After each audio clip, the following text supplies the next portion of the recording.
Hello everyone and welcome back to my channel Edmond Mendaros, and for today's quick tutorial, and I'm going to show you guys on how to resolve if your mouse cursor will not move to second monitor on your Windows 10 or Windows 11. And without further ado, and let's go ahead. So ang first solution na pwede natin gawin is to set your display to extend mode. Kung paano ba natin yan gawin? All you have to do is to press yung Windows logo plus P keys on your keyboard. Pagsabayan lang. And then dito lang sa right side, makikita mo dito yung pop-up menu.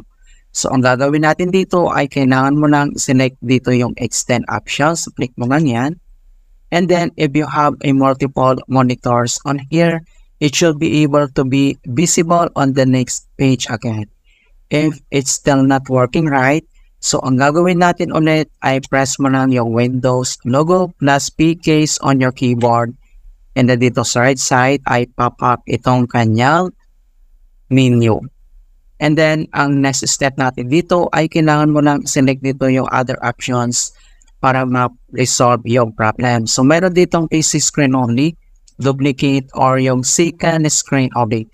So select ka lang dito kung ano yung gusto mong options para maayos natin yung error. Okay, so another solution na pwede natin gawin is to check the monitor alignments. So all you have to do is to open up on a search menu. And dito sa search for apps, so type po lang dito ng settings. And then, click mo lang dito yung content.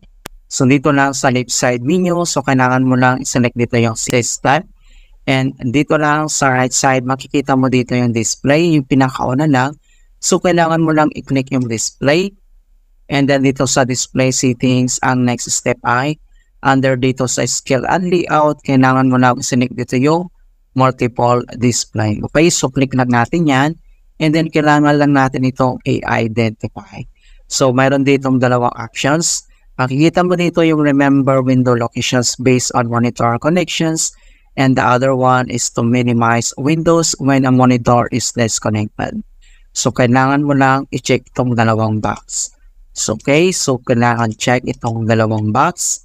And then next na pwede natin gawin ay kailangan mo lang i-check itong kanyang advanced display. So under dito sa related settings, i-click mo lang itong advanced display. And then dito sa advanced display, so dito yung pinakauna na yung select display to view or change the settings, pwede mo itong i-modify or i-customize mo. And then dito naman sa kanyang display informations, makikita mo dito, pwede mo itong i-customize or i-modify din mga kaibigan. So mayroon din ditong choose a refresh rate. Dito lang sa right side, kailangan mo lang select dito. Alright, so ganoon lang po kasimple on how to fix the wall screen not able to move mouse to second screen correctly in Windows 10 or Windows 11. And please don't forget to like this video, subscribe to my channel for more quality content. Thank you guys, and see you in my next tutorial.